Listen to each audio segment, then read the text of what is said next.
Hello, everyone. You're welcome to Synergy International Network, RCSI CBT OSCE preparatory class. My name is Olain Karamu, and I am your study buddy. Today, we'll be looking at false prevention and risk assessment as one of the issues as one of the stations that you can come across in your OSCE or CBT preparations. Why it is important to take this course is that the HSC in Ireland, the NMBI in Ireland, they are particular about false prevention and risk assessment, as majority of the patient population are of the older age. So they take this very serious, and it's likely that you have a question on that false prevention, either for you to educate a patient maybe on discharge on false prevention, or it could be on how you can risk assess an older patient that is being admitted in your ward in order to prevent fall. So today we're going to be talking about what is fall, how do you identify fall, what are the causes of fall, what are the risk factors that you can identify in an adult that might prone them to falling. What are the little complications of falls? We'll also talk about how do we now prevent falls. So we're going to be taking a look at the falls risk assessment chart, which is available in all the wards. You also have a copy of this to view as well, just to make sure you are familiar with the template of the charts. Before I continue, just to get your background understanding there about what falls is, could you tell me in the chat box or in the comment section what fall is? What's your understanding or definition of fall?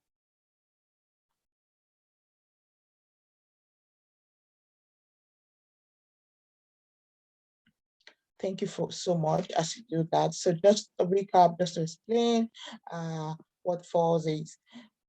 Fall is described as an event which results in a person coming to rest inadvertently on the ground, floor, or other lower level with or without loss of consciousness.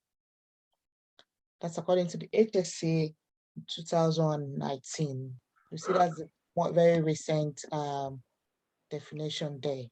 So when a person falls, comes to rest inadvertently on the floor, meaning unplanned, unconsciously, suddenly, maybe so if the person lands on the ground or other lower level with or without loss of consciousness. So it's the other lower level, maybe from the bed to the floor, or or from the chair to the floor. It's usually from a higher level to a lower level. Now it can come with or without loss of consciousness. So that is a fall.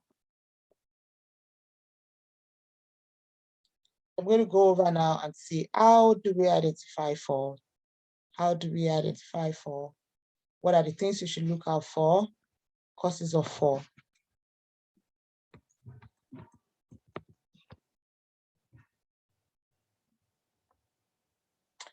So we shouldn't accept falls as a normal part, actually. Let me put it that way. We shouldn't accept falls as a normal part of the daily normal part of getting old. Most of the time when we see an older person fall, because it's old. So it's true that as we age, our chances of having a fall might increase, but falls are caused by a number of risk factors, okay, that can affect the person at any age. So it's not just about the older people. So what is a risk factor? A risk factor is something that increases your chances of developing a problem, diseases, or injury. So risk factors relating to your health and well-being, activities surroundings can contribute to a fall. So when you look at your environment and see what are the things in this environment or the environment of your patient, what are the things in this environment that can be a risk, that can make this person fall, that can make my patient fall. So although hazards within the home often contribute to a fall, more often than not, falls are caused by personal risk factors. So it's not just about the environment alone, there are also some intrinsic factors, some internal factors in that patient that could make them fall. So falls are usually caused by an interaction of a number of risk factors. I've mentioned that. So it is important that you, as a nurse, you have the skill to be able to identify these risk factors so that you can take actions to reduce them. Now, if a patient is experiencing any or a combination of the following, then the patient will be considered to be at risk. For instance, a patient that has weak muscles, especially in the legs, a patient that has poor balance that causing unsteadiness on the feet, patient that is dizzy or having lightheadedness, blackout, fainting or loss of consciousness, patient with foot problems, either that maybe they're having pain in their foot or there's some deformities, they are at risk of fall. Memory loss, confusion, or difficulties with thinking or problem solving is also a risk. Vision and hearing problems is also a risk. Taking medications that make you dizzy or drowsy. So this particularly for older people as well. So most of the medications you need to check what's the side effects.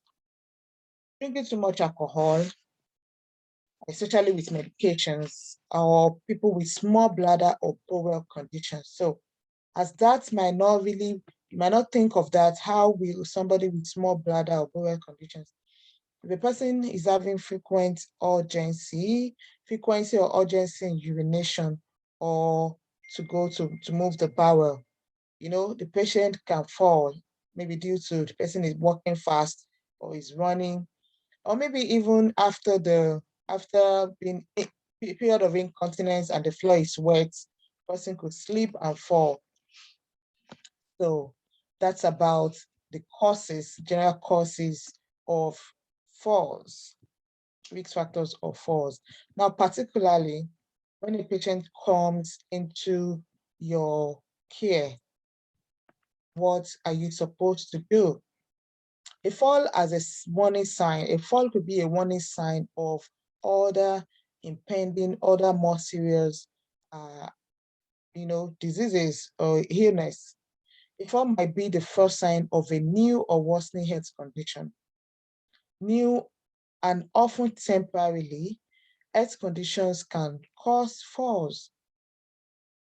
So think of it like if this person is falling, it could actually be that the person is sick or, so you want to take extra caution, you want to take extra time to investigate. For instance, constipation can, is a health condition that can prone somebody to falling. Infection, including the bladder, dehydration, sudden confusion. So all this can cause, weakness of the muscles, weakness all over the body, and then the person might fall or get dizzy when they stand up.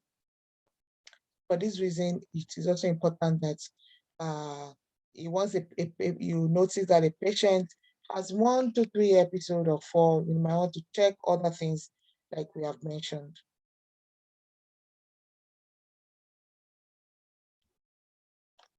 Now, take a look at this chart. It's called a multifactorial falls risk assessment. This chart is available in all hospitals in Ireland, either private or public. Basic majority, the public hospitals will have this. And what this is for is to assess every patient that comes in, especially those that are 65 years and above. So the first thing is, what medications are they on? So identification of high-risk medications for fall. So there are some medications that have been noted to be high risk: benzodiazepine, antipsychotics, antidepressants. You know that these medications could cause the patient to be drowsy, to be sleepy, and things like that. So check first, is this patient on any of these medications? If no, tick no. If yes, tick yes. Now, if yes, these are the things to consider.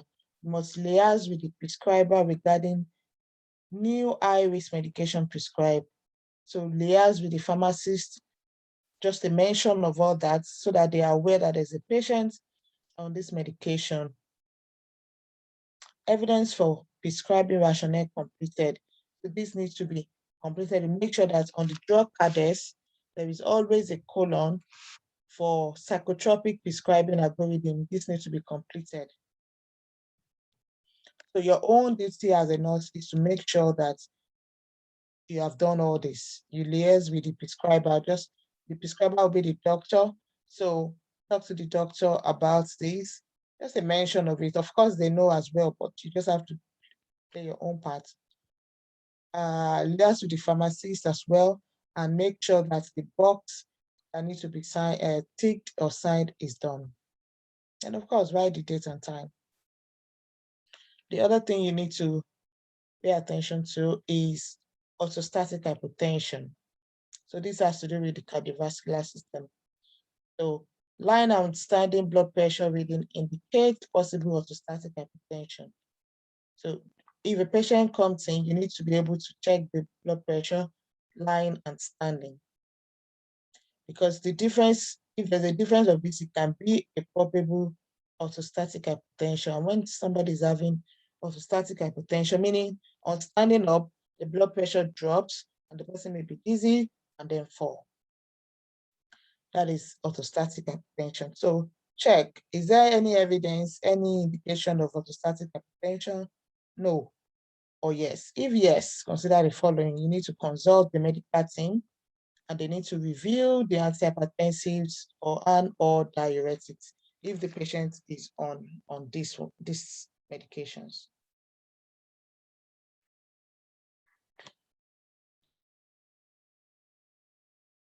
Okay, now the other risk factor is a risk to assess is mobility. What's the mobility needs of the patient? On admission, patient admission to hospital is a result of a fall. So know that first. Was the patient admitted to the hospital due to fall? No, yes. Patient has a fall in the last 12 months? No, yes. Patient report fear of falling? Did the patient report or staff notes unsteady gait? Or maybe the patient require assistance or supervision to mobilize? Does the patient require assistance to stand? So if yes to any of these, consider the following. Refer the patient to physiotherapy. Ensure that the patient walking aid is available and accessible. Refer to occupational therapy. Provide patient with falls prevention leaflets and ensure that a call bell is within easy reach, and advise patients regarding the use of same. So these are the things you have to do when it comes to addressing the mobility needs of the patient at the point of you preventing fall. So if the patient has any of these things, if it's yes, then make sure you do that. So take note of this, especially when it comes to CBT and also OSCE. Another risk factor that we look at is the safety of personal risk factor. Remember that I was talking about some intrinsic factors there. Memory and mood. What's the memory status or the mood of the patient like? The patient or carer reports or staff notes known history of cognitive impairment or dementia, or there's any evidence of the delirium. And the evidence of delirium will be that for the 480 score is 4 or more. We're going to talk about this in another class, how to identify delirium. So if yes to any of these, consider the following. You must have a care plan that reflects that the patient will need supervision and assistance with activity of daily livings. Because a patient that has dementia or cognitive impairment will not have, be orientated to time, place, and person. So the patient will need supervision. So you have to have a care plan in place that reflects this. And also inform the medical team about this.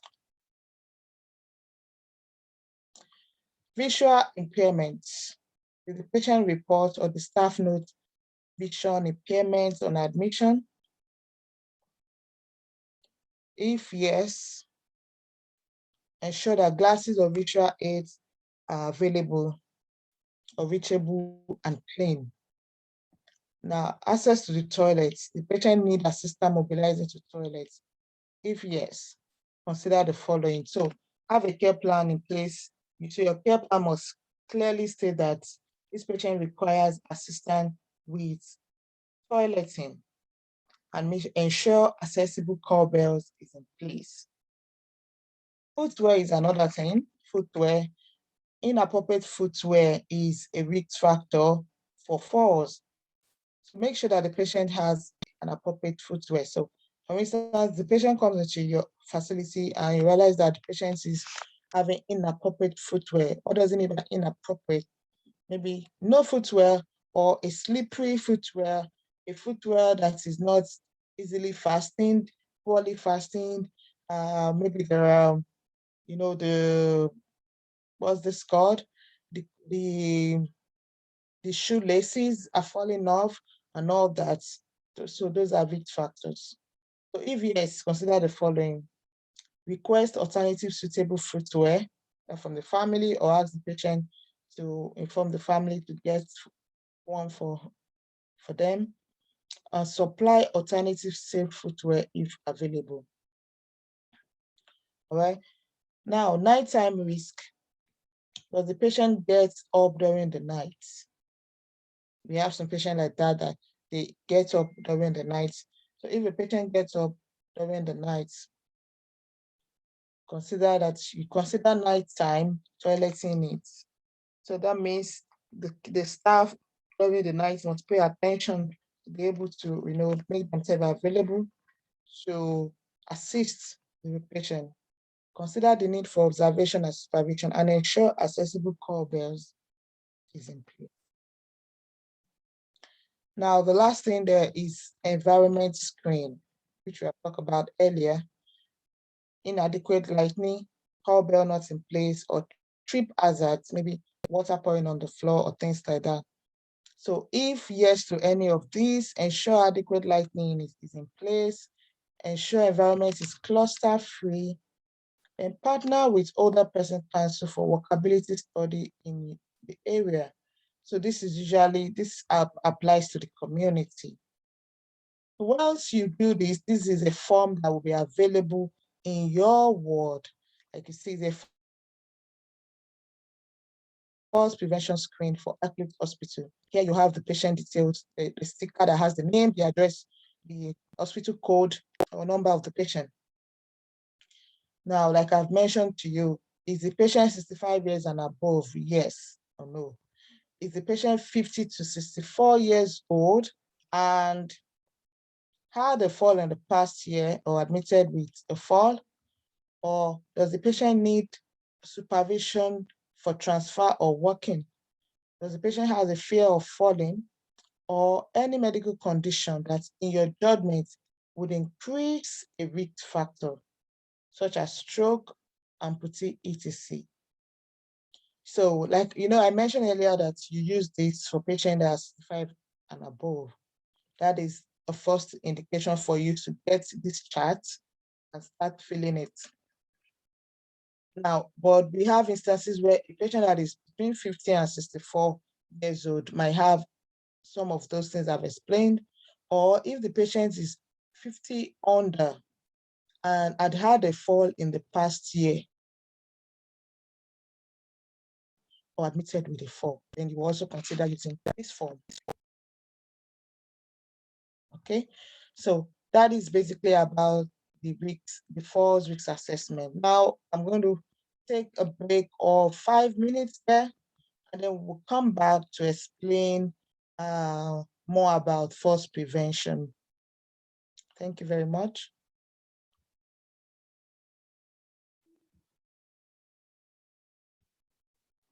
Why is fall the problem?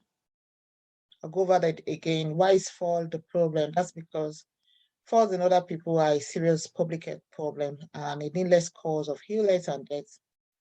The risk of falling increases as people get older, and research has shown that 1 in 3 older people fall every year, and 2/3 of them fall again within 6 months. In Ireland here, as the population ages, the burden of falls and related injuries could double, and that is more costlier for the system. In general, it is noted that falls can be predicted and prevented. So what do we know about fall? Falls and consequent injuries are major public health problems that often require medical attention. Now, over in Ireland, there's so many things that have to be done if a patient falls, and this requires time, effort, resources, and money. So it is better to prevent the fall because so many other things will go on after. Falls are underlying causes of 10 to 15% of all emergency department visits. Falls are more than 50% of injury-related hospitalization among people over 65 years and older. The major underlying causes for fall-related hospital admission are hip fracture, traumatic brain injuries, and upper limb injuries. Now, what's the impact of fall? Let's look at it as I've been trying to explain. So the duration of hospital stay due to fall varies. So if a patient falls, the patient can stay longer in the hospital than other injuries. This usually ranges from 4 to 15 days. In case of hip fracture, hospital stays extend to 20 days. But with the increasing age and frailty level of the older person, they are more likely to remain in the hospital after sustaining a fall-related injury for the rest of their life. So subsequently to falls, 20% die within a year because so many things will happen afterwards. So this is the functional independence over the life course chart there. We're not going to go into that. So the risk factors that contribute to falls, I'm going to give a recap again. Behavioral factors is classified under 4 here, which is brilliant. Behavioral risk factors, environmental risk factors, biological risk factors, and socioeconomic factors. So behavioral, that's multiple medication use, excess alcohol intake, lack of exercise, inappropriate footwear. And you see the environmental risk factor there as poor building design, slippery floors and stairs, loose rug, insufficient lighting, cracked or uneven walking areas, footpaths, or public areas. While the biological risk factors are the age of the patient, gender, and race.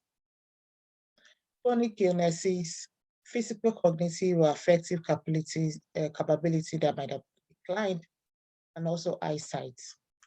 Some socioeconomic factors have been found as well, like low income and education level, inadequate housing, lack of social interactions, limited access to health and social services, as well as lack of community resources.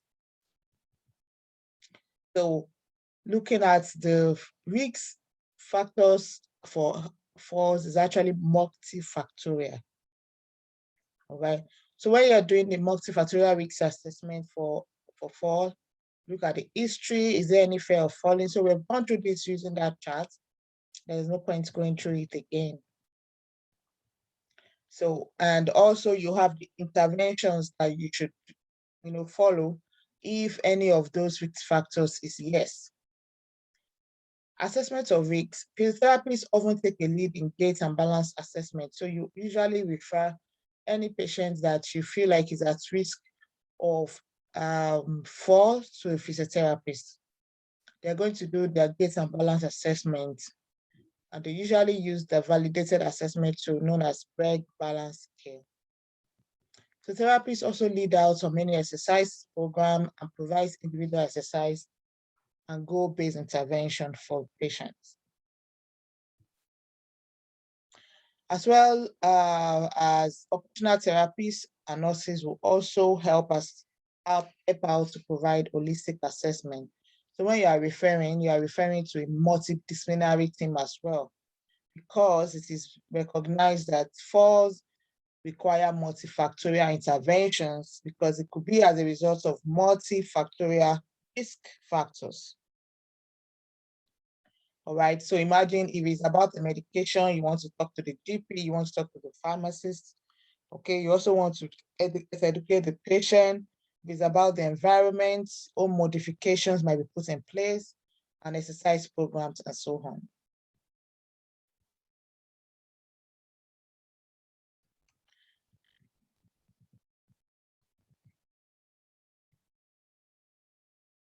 So take a look again at the falls risk assessment tool that has been adapted from the Peninsular Health Falls Prevention Service that we have explained before.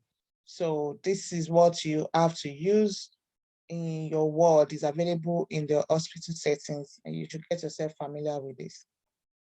Now, identify false risks, then what should you do? This is just explaining what is in the chart again. If the patient is high false risks, then you refer to physiotherapy, occupational therapy, dietitian. That's in case the patient has a low BMI. If the medication or hypotension is identified as an issue, okay, then there will be referral to the GP, pharmacist in that case. If vision is an issue, who do you refer to? An optician, ophthalmologist. So, for instance, if the patient will be discharged from the hospital and you feel like this patient is still at risk of fall, there should be referral to the public health nurse or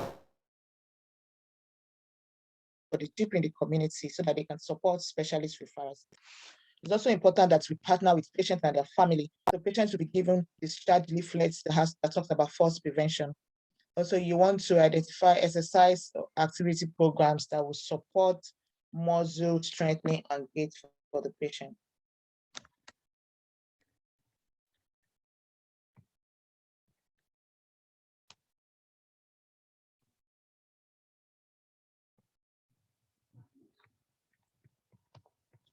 So other falls prevention consideration you want to look at based on the recommendations from any of the MDTs. So we need to follow that. Eating a balanced diet is central to a healthy aging. So adequate intake of protein, at least you want to check that as well.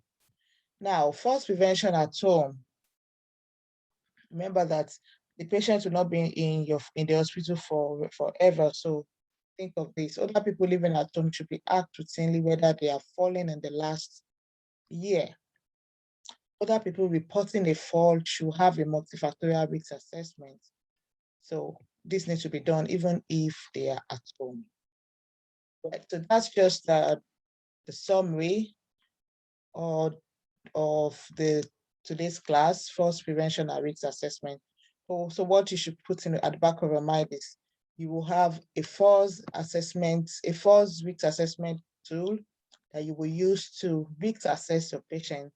And once you risk assess the patient under the different multi-factor criteria, you'll be able to say yes or no. If they are yes, you have actions that you need to take. So I'm going to send you a copy of the chart as well for you to master and go through it so that you can understand how many risk factors am I looking out for, and then what will be my action if they are yes. If you have any question, please feel free to ask, drop in the chat box in the comment section, or send privately to me, and I'll be glad to answer. If I have any other relevant materials that talks about falls and falls prevention, I will sure share with you. Thank you so much.